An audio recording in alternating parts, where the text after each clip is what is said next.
একমাত্র বিএনপি ছাড়া অন্য কোনো দল আছে দেশ চালানোর? নৌকা নাই, তাদের অপকর্মের কারণে নির্বাহী আদেশ তাদের নিষিদ্ধ ঘোষণা করা হয়েছে। আমরা যা বলি তা করি, জনগণের সাথে প্রতারণা করি না, বেইমানি করি না, আমরা জান্নাতের টিকিট বিক্রি করি না। তাই আপনাদেরকে যেই দল এই কারণে আপনারা আজকে ভোটাধিকার ফিরে পাইছেন, এই 17 বছর আন্দোলন করেছে কে?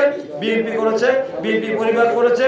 আমাদের আপসহীন দেশনেত্রী আমাদের মরহুমা বেগম খালেদা জিয়ার নেতৃত্বে এই দেশে গণতন্ত্রের পুনরুদ্ধারের জন্য মানুষের ভোটাধিকারের জন্য লড়াই হয়েছে। আর আমাদের নেতা তারেক রহমান তিনি সুদূর প্রবাসী থেকে আমাদের লন্ডন থেকে 10,000 কিলোমিটার দূরে থেকে এই দেশের মানুষকে উজ্জীবিত করেছেন, অনুপ্রাণিত করেছেন, সাহস জুগিয়েছেন এবং তার কারণে এই দেশের মানুষ সাহস পেয়েছে এবং এই ঐতিহাসিক ছাত্র গণঅভ্যুত্থানের মধ্যে দিয়ে আজকে ফেসিক স্বৈরাচার দানবীয় সরকার মাফিয়া সরকারের বিদায় হয়েছে, পতন হয়েছে।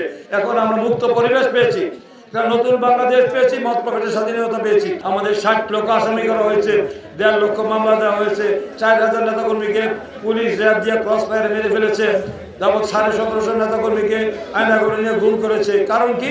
কারণ জনগণের অধিকার আদায় করতে গিয়ে আন্দোলন করার কারণে আমাদেরকে নির্যাতনের শিকার হয়েছে। তাই আমরা দাবি রাখি না আগামী নির্বাচনে ভোট দেওয়ার জন্য, আমাদের দাবিশের প্রার্থীকে ভোট দেওয়ার জন্য বলবেন না?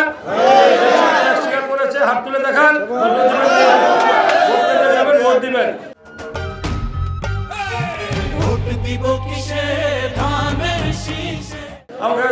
যারা বিগত দিনে আরো কিছু আজকাল নৌকা আছে, নৌকা ধানের শীষ আছে, আর কিছু অন্য মার্কা আছে, নাম বলতে চাই না। নৌকা নাই, তাদের অপকর্মের কারণে নির্বাহী আদেশ তাদের নিষিদ্ধ ঘোষণা করা হয়েছে। তারা মানবতা বিরোধী অপরাধ করেছে, গণহত্যা করেছে, তাই তাদের দল নিষিদ্ধ হয়েছে।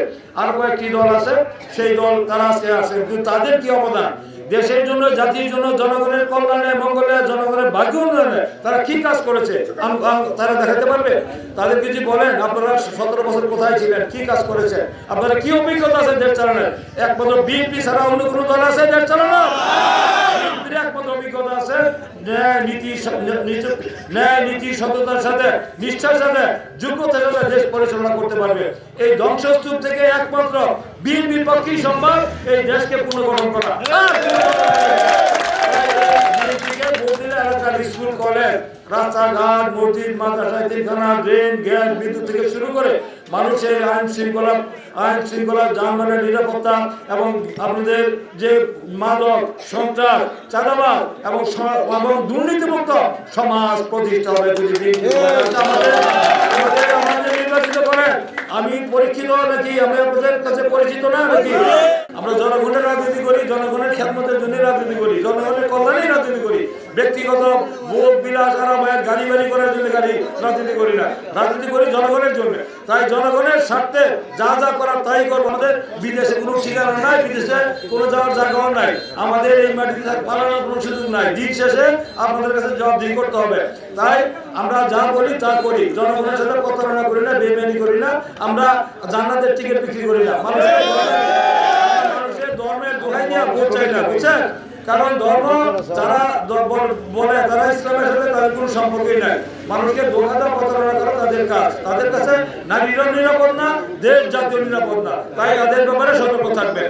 সতর্ক থেকে আপনাদের মূল্যবান ভোট বিবেকের কাছে জিজ্ঞাসা করবেন, জিজ্ঞাসা করে আপনার সঠিক সিদ্ধান্ত নেবেন। ভুল সিদ্ধান্ত নিলে এর জন্য আমাদের খেসারত দিতে হবে।